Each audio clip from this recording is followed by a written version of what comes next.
Hello again. I just wanted to go over some points on what you need to do to post the summaries on the discussion board this week and next.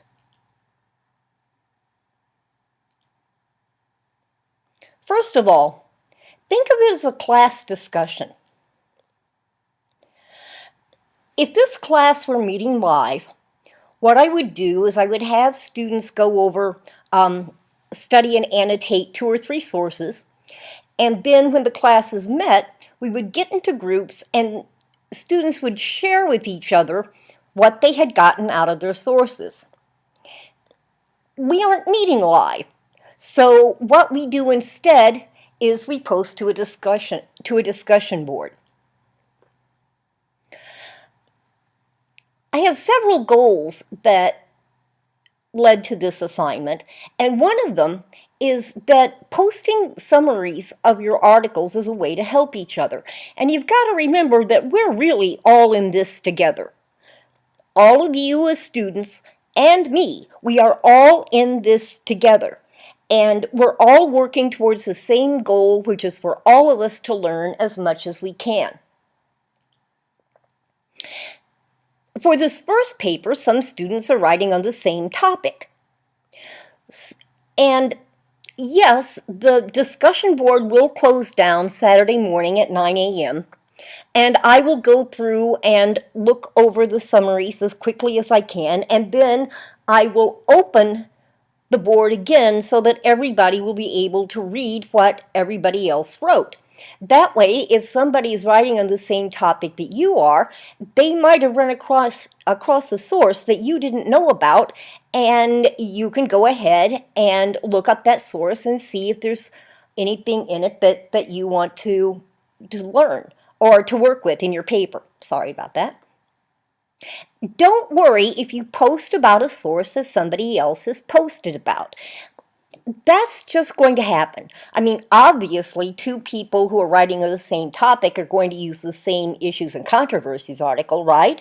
Well, you might run into some of the same sources in doing your research too, and that's fine. You don't have to find something that nobody else has posted on. As long as you don't copy exactly what the other students did, you're fine. Another goal is that posting is going to help keep us moving forward on the paper. Remember, as I said several times in the Tolman video, but this is really important, the research drives the paper. You have to do the research before you can do anything else, because the research gives you the data leads to the reasons, and the reasons lead to the claim. So the research absolutely has to be done first. And you really need to complete much of the research, although certainly not all, before we can begin writing the paper and before we can begin discussing the paper.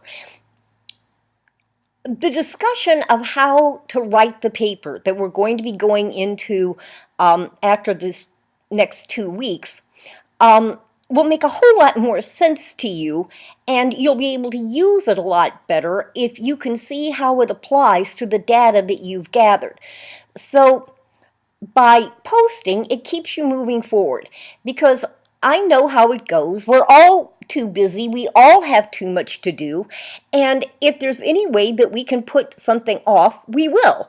I mean, for one thing, that's human nature. And for another thing, in our stressful lives, how can we do anything else? But if you know that you have to have studied and annotated 3 of your sources for this Saturday and 2 for next Saturday, I think that's the order I have it in. Maybe it's 2 this week and 3 next. I don't actually remember. You'll do it. You'll work on it because you have to post something in order to get a good quiz grade. And having these posting assignments actually gives you time to do the research. Conducting research takes time. It's not like you can sit down with 5 or 6 sources and go through them in 15 minutes, not and do a good job. You need to go through them a couple of times and annotate them and decide how they connect with each other. And it's best to study sources over days, weeks, or even a month or more, depending on the assignment. Certainly when you're doing, for example, a semester-long term paper, it's best to spend an entire month working on the sources. And we're gonna talk about that when we begin writing paper 2. But I gotta tell you something really cool that the brain does, if we give it time to. It doesn't always happen, but it does sometimes, and it is so cool. The brain is a really curious thing.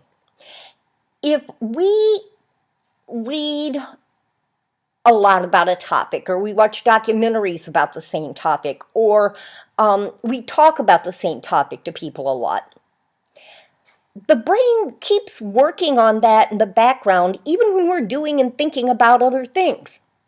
And the brain will start making connections between the points that we've read or seen in a documentary or heard about from somebody.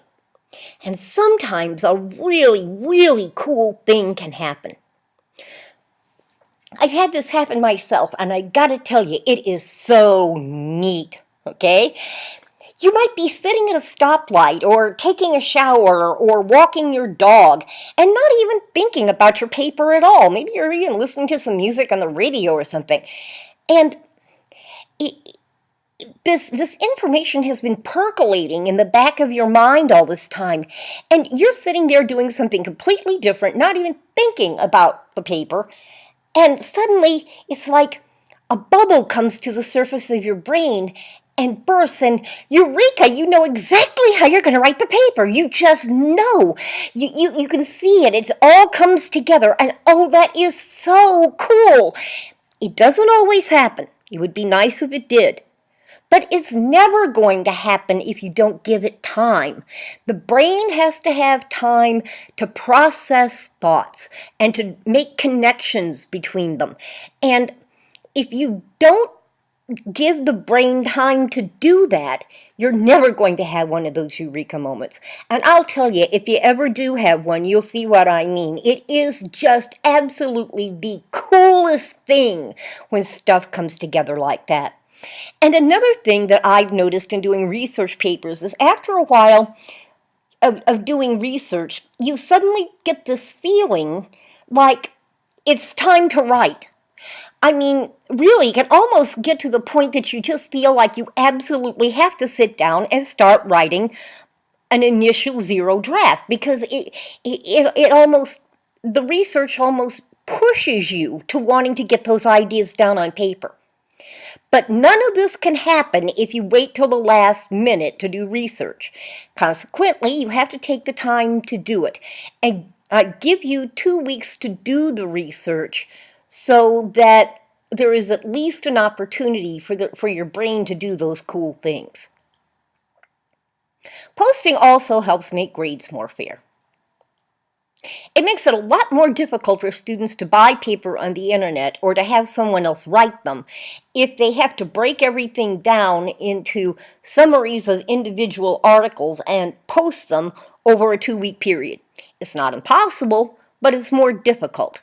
If you can get somebody to do that for you, well, okay. Something you have to understand about cheating. Professors don't watch for cheaters in order to get students in trouble. That's not the point. The point of keeping an eye open for cheaters, and I don't think most students cheat. I think students are honest. But making sure that people don't cheat protects the integrity of the grades for the students who do the work, like you.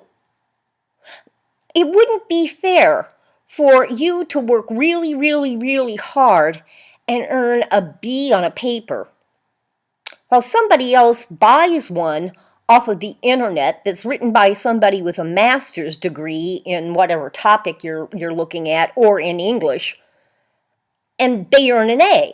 Well, yeah, somebody with a master's degree had better be able to write a better paper than an incoming freshman. But that's not fair. It's not fair because an honest B means a lot more than an A that somebody cheated to get. Now, in the long run, cheating really only cheats the cheaters. I mean, one way to look at it is if people want to pay for an education and not get an education, yeah, that's kind of their choice. And if it wasn't for the fact that grades can be very competitive in doing things like getting scholarships or even getting jobs, I wouldn't care if people cheated. Because, if you don't want to learn anything, if you want to leave college just as uneducated as you came into it, I guess that's your choice. But I've got to protect the integrity of all the students. So that's why cheating is something that professors have to keep an eye open for. And to be perfectly honest with you, finally, having you post these summaries helps me. Like all of us, I have so much more to do than I can possibly get done. I just can't do everything that needs to be done, and grading takes a great deal of time. And you're going to be writing 2 drafts of this paper that I have to grade before you turn in the final one. And this is how it works. By doing this pre-writing, you'll be telling me that you're staying on track, you're doing the work, you're really trying to do your best. And then, guess who gets more of my attention if I get questions from a student who's been trying to do their best all along and questions from a student who's blown the class off all semester? Guess who gets more of my attention and more of my time?